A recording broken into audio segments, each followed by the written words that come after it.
We talk about all the time of what's going on at the border. And to give you a better depiction, we talked about the Trump wall, and Trump talked about the wall. The Trump wall being much different than the Biden wall. You'll see from the Trump wall photos, the Trump wall is a steel wall buried underneath the ground into concrete, so you cannot tunnel underneath that. You see the rocks around it, the revetment, the difficult terrain, the wire, all the lights. That's the Trump wall. Now, keep in mind, the Trump wall costs less than the Obamacare website, and the Democrats fought every single bit of that wall. Now, I'm going to show you a picture of the Biden gate. This is the typical wall type style that the Biden administration is putting in. That's double chain link on a very flimsy steel structure, and it's a gate.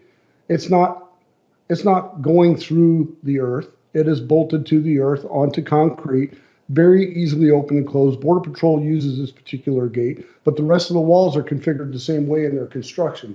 Just basically a very flimsy steel chain link fence mounted to concrete.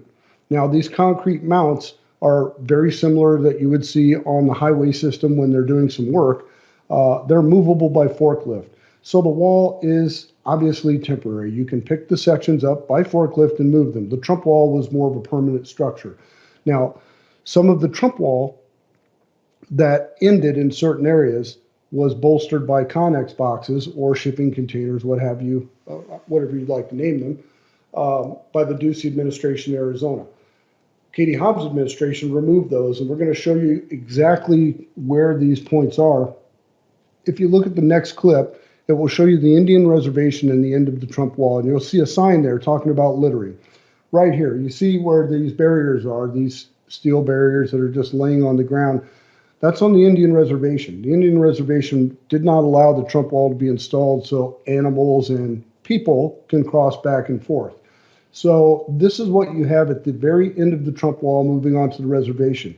One side of that is America, one side of that is Mexico. So you tell me that's a closed border. That is not a closed border. As we were going along on our trip, we looked at some different areas, and in these areas, we expected to see something. And sure enough, we're talking about 1:30 on a Monday morning, as we're out wandering around, we do see something. And we see migrants, and you're going to see a short video. It's not a very good video. It was taken in haste in the middle of the night, but you're going to see a video of the second batch of migrants being separated. These illegals, mainly from Colombia and Paraguay, are being separated by Border Patrol. Their shoelaces are being removed and their belts are being removed. And let's roll that video and just take a quick look at that, and then we'll show you some of the individuals that we spoke with. So you see the video right here. I'll shut up and let you listen.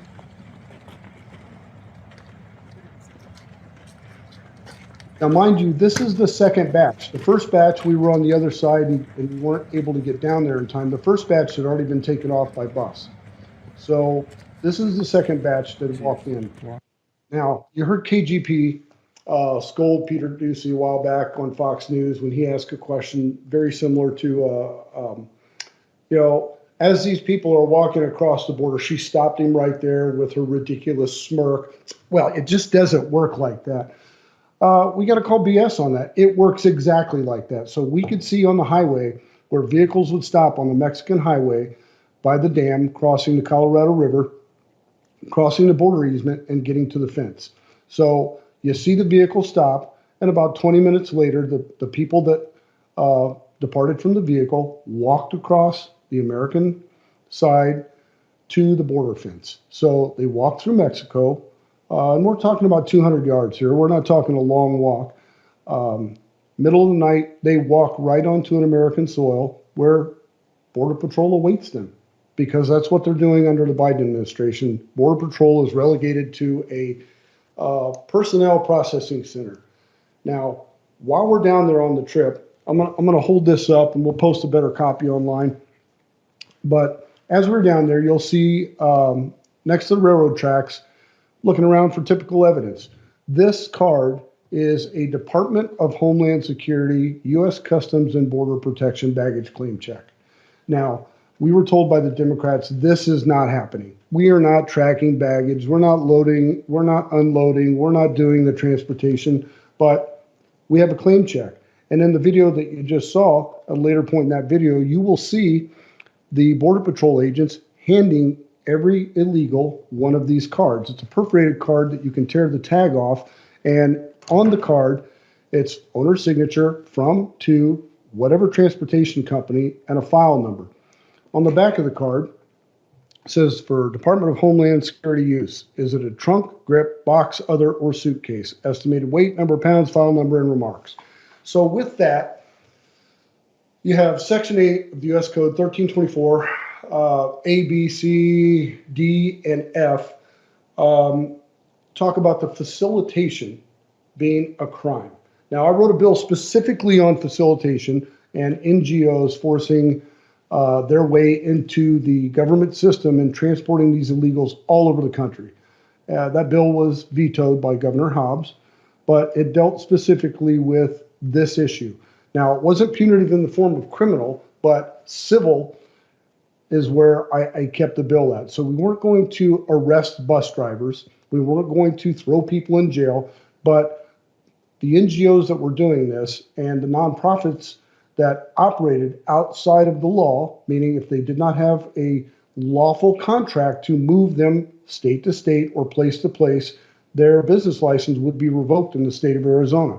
And of course, I can't remember the exact verbiage that the governor put on the veto letter. It was something that it could have unintended consequences for those trying to help migrants. That's exactly what it was designed to do. People that are unlawfully helping the migrants come across the border, these illegals that are in violation of the law, and the entities that are helping them cross that are also in violation of the law.